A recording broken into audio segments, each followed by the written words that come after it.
सरस्वती नदी को कई इतिहासकारों ने काल्पनिक बताया। सिर्फ सरस्वती नदी ही नहीं, रामायण, महाभारत और तो और सारी वैदिक सभ्यता को ही मनगढ़ंत और काल्पनिक बताने की कोशिश की गई। जबकि इन बातों के हमेशा प्रमाण मिलते रहे हैं कि रामायण महाभारत काल्पनिक नहीं बल्कि हमारा इतिहास है। जैसे जलमग्न द्वारका नगरी का मिलना, भारत श्रीलंका के बीच श्री राम सेतु का होना, जितने भी पौराणिक स्थलों का उल्लेख हमारे धर्म ग्रंथों में किया गया है उनका वास्तविकता में होना। लेकिन कुछ इतिहासकारों ने हमेशा सनातन संस्कृति को मिथोलॉजी से जोड़ा और उसमें कामयाब भी हुए। ऐसे बहुत से उदाहरण हैं, जैसे आर्यन इन्वेजन थ्योरी, जिसमें कहा गया कि आर्यन 2000 से 1500 BCE के बीच यूरोप से भारत आए थे और वो ही अपने साथ संस्कृत भाषा और वैदिक सभ्यता को भारत लाए।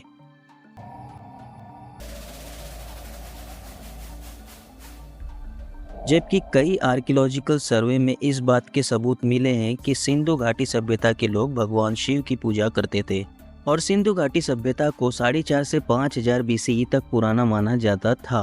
लेकिन 2014 में आर्कियोलॉजिकल सर्वे ऑफ इंडिया की शोध में पता चला कि हरियाणा के भिराना आर्कियोलॉजिकल साइट पर सिंधु घाटी सभ्यता का सबसे प्राचीन नगर था, जिसकी स्थापना 9500 साल पहले की गई थी। अब अगर आर्कियोलॉजिकल सर्वे ऑफ इंडिया की ये रिपोर्ट सच है तो हिंदू धर्म कम से कम 9500 साल पुराना है और आर्यन इन्वेजन थ्योरी गलत।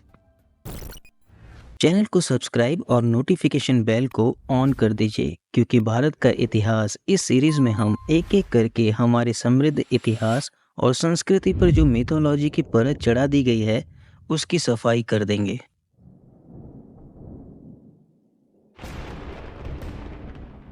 भारत के इतिहास की एक ऐसी पहेली है जो युगों से चली आ रही है।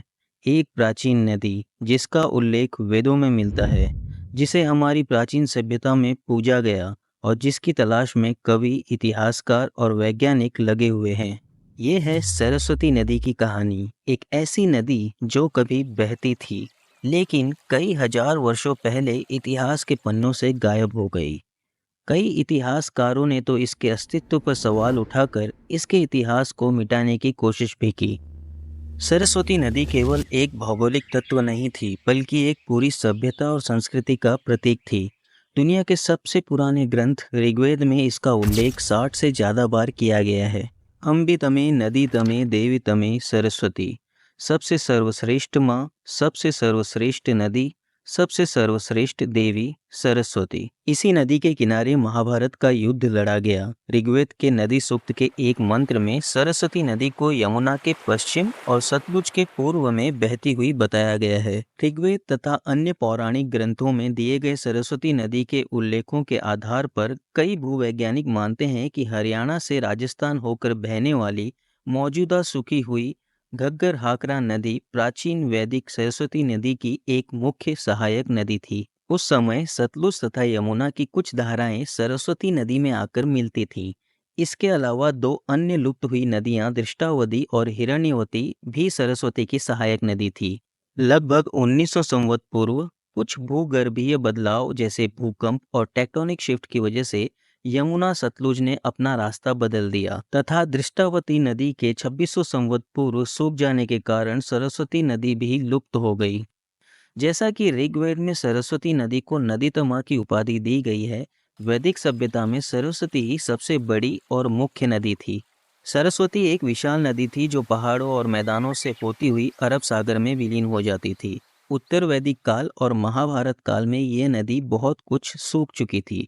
तब सरस्वती नदी में पानी बहुत कम था, लेकिन बरसात के मौसम में इसमें पानी आ जाता था। टेक्टोनिक शिफ्ट की वजह से सरस्वती नदी की कुछ धाराएं गंगा और यमुना में मिल गई थी। इसलिए प्रयागराज में 3 नदियों का संगम माना जाता है, जबकि वहां 3 नदियों का संगम नहीं, सिर्फ गंगा और यमुना का संगम होता है। जबकि सरस्वती को अदृश्य नदी के तौर पर माना जाता है।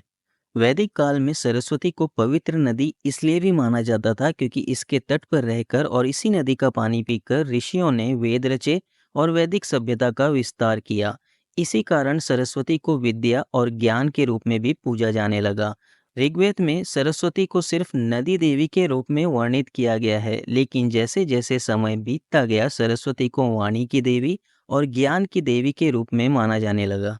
ऋग्वेद के अलावा सरस्वती का उल्लेख यजुर्वेद, रामायण, महाभारत और पुराणों में भी किया गया है। यजुर्वेद में कहा गया है कि 5 नदियां अपने पूरे प्रवाह के साथ सरस्वती नदी में मिल जाती हैं, जो इसे एक विशाल नदी बनाता है।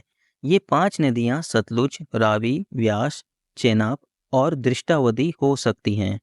इन 5 नदियों के संगम के सूखे हुए अवशेष राजस्थान के बाड़मेर या जैसलमेर के निकट पंचभद्र तीर्थ पर देखे जा सकते हैं। वाल्मीकि रामायण में भी सरस्वती नदी और गंगा नदी का उल्लेख किया गया है। महाभारत में सरस्वती नदी के मरुस्थल में विनाशन नामक स्थान पर विलुप्त होने का वर्णन आता है। महाभारत में सरस्वती नदी का उल्लेख कई बार किया गया है, जैसे कई राजाओं ने इसके तट के समीप कई यज्ञ किए थे। सरस्वती नदी के रूट के आसपास की गई शोधों में 4000 से 5500 वर्ष पुराने शहर मिले हैं, जिनमें पीलीबंगा, कालीबंगा और लोथल भी हैं।